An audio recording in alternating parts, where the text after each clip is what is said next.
किसान की खुशियां उसके खेत खलिहान से होती हैं और इसके लिए सबसे जरूरी होता है सिंचाई का उत्तम प्रबंध। उत्तम सिंचाई के अभाव में न होता है खुशहाल किसान और न ही मिलती है उसे खुशियां। फिर क्यों पाले ये रोज रोज का झंझट?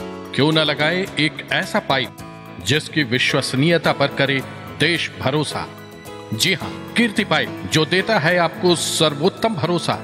उन्नत तकनीक और गुणवत्ता का दूसरा नाम कीर्ति पाइप।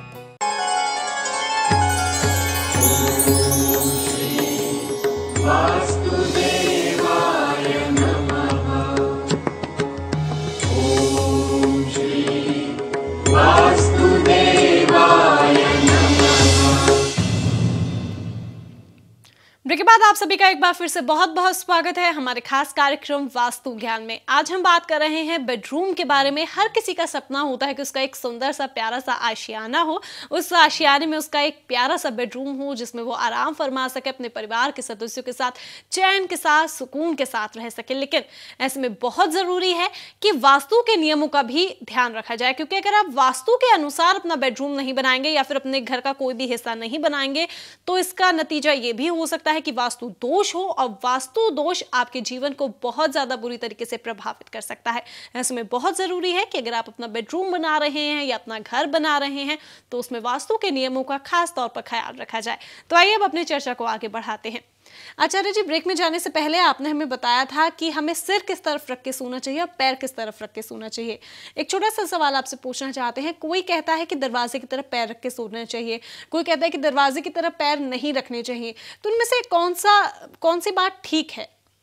देखिए, दरवाजे के सामने तो कभी भी बेड जो है आपका होना ही नहीं चाहिए। उसके पीछे क्या है कि आज के संदर्भ में भी इस बात को जो है हम रख सकते हैं कि हमारी जो प्राइवेसी है वो बिल्कुल ही ख़त्म जाएगी हो। इसलिए दरवाजे के सामने तो बेड कभी भी नहीं होना चाहिए, दरवाजे से हट के होना चाहिए। और जो दरवाजे की तरफ आप पैर नहीं रख के सकते, ये सारे नियम जो हैं वो हमारे वास्तुशास्त्र में ज़्यादा प्रतिपादित नहीं है। नियम एक है कि आपका जो सिर है वो साउथ फेसिंग होना चाहिए या ईस्ट की तरफ। जो नए जनरेशन है, बच्चे जो पढ़ रहे हैं, वो अपना सिर पूर्व दिशा की तरफ करके भी सो सकते हैं। ऐसे उनकी मेंटलिटी जो है वो स्ट्रांग होती है, विल पावर अच्छी आती है, मेमोरी भी उनकी इंक्रीजमेंट होती है। तो बच्चों के लिए हम कह सकते हैं कि वो पूर्व दिशा की तरफ सर करके सो सकते हैं। और जितने भी जो मिच्योर हैं 35-40 साल के बाद देखा जाए तो उनको साउथ फेसिंग सोना चाहिए, क्योंकि उनको सारे दिन वो काम करते हैं, रात को उनको अच्छी नींद की आवश्यकता जरूर पड़ती है। आचार्य जी, ब्रेक में जाने से पहले हमने खास तौर पर बात की थी कि पति पत्नी के बीच आपसी सामंजस्य नहीं बना रहता है, बहुत ज्यादा क्लेश रहता है। तो इसको ठीक करने के लिए, इन चीजों को खत्म करने के लिए हम एक उपाय जानना चाहेंगे आपसे कि वास्तु दोष का निवारण किस तरीके से हो सकता है जब बेडरूम की बात हो। इसका उपाय आपसे जाने, लेकिन उससे पहले सुषमा हमारे साथ कॉलर जुड़ी हैं, उनसे बात करते हैं। बहुत बहुत स्वागत है आपका। सुषमा जी, हमारी आवाज अब तक पहुंच रही है? शायद हमारे दर्शक से हमारा संपर्क टूट गया है। सुषमा जी, आपको यही कहना चाहेंगे कि एक बार फिर से आप संपर्क साधने की कोशिश कीजिए। और आइए एक बार फिर से चर्चा का रुख करते हैं। तो आचार्य जी, निवारण जानना चाहेंगे आपसे कि पति पत्नी के बीच क्लेश ना बना रहे। देखिए, आजकल क्या हुआ कि सभी घरों में हमारा जो मास्टर बेडरूम होता है उसमें डबल बेड होता है। डबल बेड का मतलब है 6x6 का एक बेड हुआ करता है, और उसमें 3x6 3x6 के दो हमारे यहाँ पर बेड सीट होती हैं। ये दोनों जो बेड सीट लगाते हैं तो बीच में एक जो है क्रॉस होता है, एक दूसरे से अलगाव होता है, बीच में एक गैप हुआ करता है। जहाँ भी हस्बैंड वाइफ में कहीं ना कहीं ज़्यादा प्रॉब्लम है, झगड़े हैं, दोनों के बीच में भावनात्मक संबंध नहीं बन रहा है, ऐसे में वो क्या करें कि दोनों बेड सीट जो है उनको आप जो है सील करके एक कर लीजिए, और उसके ऊपर एक चादर चढ़ा करके उसको आप कंप्लीट जो है पैक कर दीजिए, जिससे कि जो सीट हैं वो दो न होकर एक में कन्वर्ट हो जाएंगी। ऐसा करने से भी हस्बैंड और वाइफ के बीच में जो वाद विवाद है, जो भावनात्मक संबंध बनाने में थोड़ी दिक्कतें हो रही हैं, वो दूर हो जाती हैं।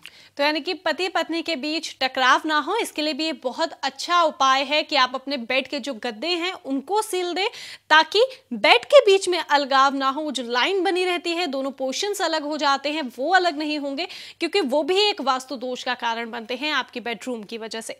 फिलहाल हमारे साथ एक कॉलर जुड़े हैं, नरेंद्र, उनसे बात करना चाहेंगे। बहुत बहुत स्वागत है आपका। जी नरेंद्र जी, सवाल पूछिए अपना।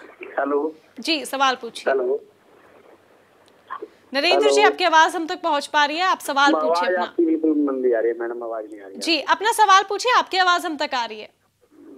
मेरा सवाल ये मैडम कि मेरा जो मकान है मेरा 2nd फ्लोर है जी। और ये मेरा जो फेस है वो नॉर्थ फेसिंग मकान है, फ्लैट है, बिल्डिंग है ये जी। तो इसमें मैं वास्तु के बारे में पूछना चाह रहा था आपसे जी। तो इसमें है जी मेरा जो बेडरूम है वो बिल्कुल बैक में साउथ साइड में है और ड्राइंग रूम बीच में है और नॉर्थ ईस्ट में मेरा आगे बाहर वाला कमरा है।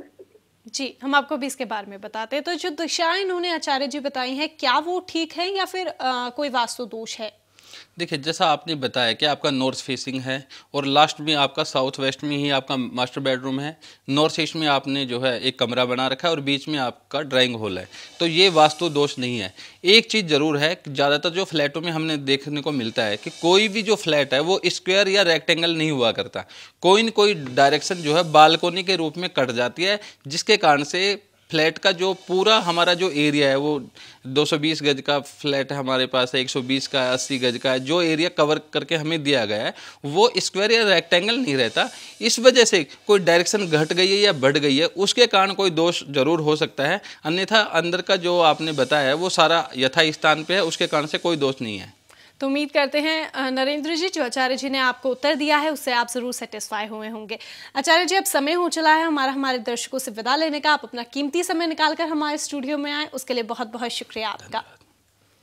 तो देखा आपने कि बेडरूम के वास्तु दोष हमारे जीवन को किस कद्र तक प्रभावित करते हैं और सारी सुख सुविधाएं होने के बावजूद भी मन में अक्सर अशांति बनी रहती है और प्रगति के रास्तों में भी रुकावटें पैदा होने लगती हैं।